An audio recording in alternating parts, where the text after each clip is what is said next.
वैसे अगर मैं ना आती तो क्या तू पूरी रात भूखी बैठी रहती? इतने दिनों के बाद आपके साथ खाना खाने का मौका मिल रहा है। जब भी मैं आपके साथ खाना खाती हूँ ना तो पेट भर जाता है और खुशी महसूस होती है। छूटी, तभी मुझे अकेला छोड़ के कबीर के साथ भाग गई थी। हाँ, कबीर की वजह से ही तो मैंने आपको जाना है। मैं तो दुआ देती हूँ कबीर के प्यार को, उसी की वजह से मैंने दुनिया को पहचाना है। अच्छा, कबीर ने खाना खा लिया? खा ही लिया होगा, रात के 10 बज रहे हैं। क्या मतलब है? घर से बाहर है, आया नहीं अभी तक? और आएंगे भी नहीं। मैंने फ़ोन किया था उन्हें, कह रहे थे कि वो ऑफिस में ही रात गुजारेंगे।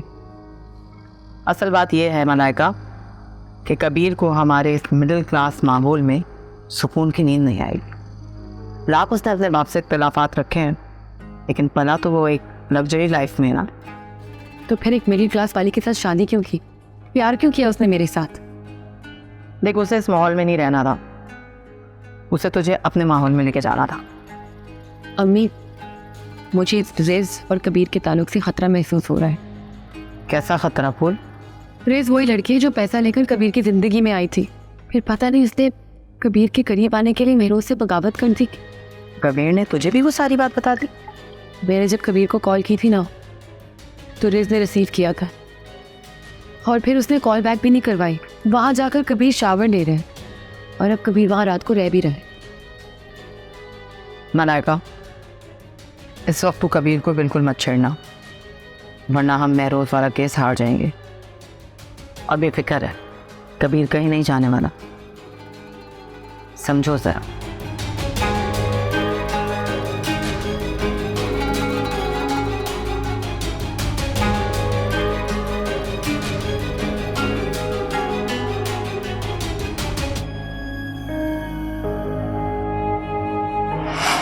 कहने को तो मैं भी कह सकता हूँ कि कत्ल तुमने और मलाइका ने मिलकर किया और फिर घर छोड़ के भाग गए।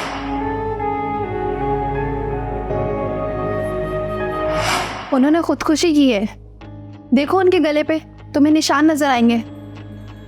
निशान?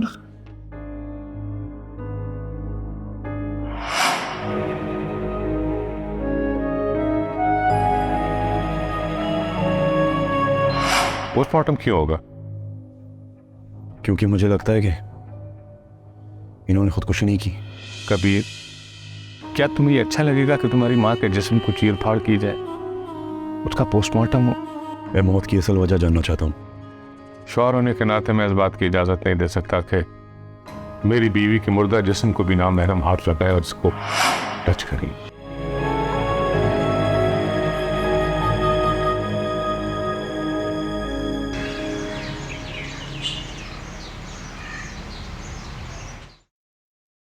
जितना जल्दी हो सके पेपर्स को तैयार कर दो, वक्त नहीं है अब मेरे पास। ये देखे मैं नोटिस आ गया। आपका अंदाजा बिल्कुल दुरुस्त था, महरोज अली ने बच्चा क्लेम कर लिया। अब क्या होगा? क्या होगा? 3 केस चलेंगे और बस। एक तो कत्ल का मुकदमा, दूसरा डीएनए वाला, मगर तीसरा? इससे पहले कि कबीर को उसका बाप जायदाद से आख करे, तू जायदाद का क्लेम करवा दे। ऐसा नहीं हो सकता। जायदाद तो क्या, कबीर उनसे एक पैसा लेने को राजी नहीं है। देख, उसे इस पर राजी करना मेरा काम है मलाइका, वरना याद रखना सावरी सारी जायदाद दे उड़ेगी। ऐसा मैं हरगिज नहीं होने दूंगी।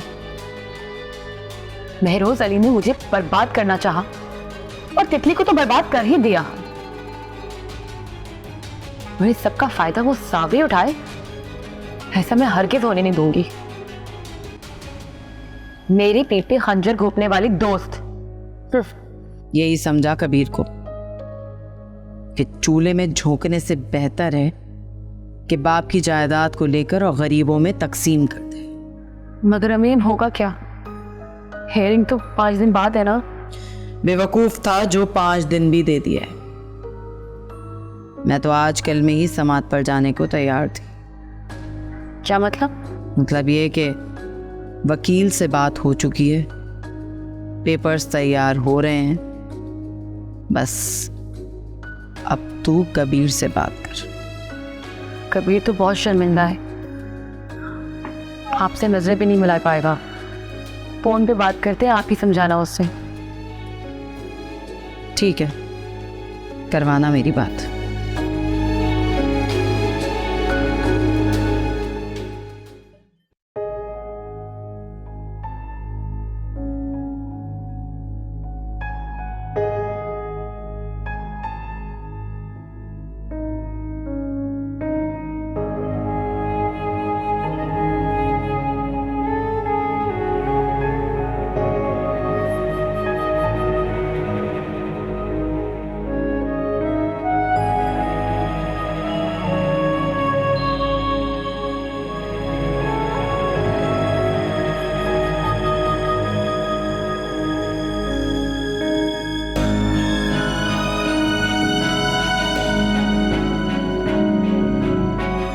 मलाइका का वॉइस मैसेज। नाराज तो बहुत होगी। मैं कह रही थी ना, अपने बाप से किसी तरह भी इंसानियत की कोई तवक्को मत रखना।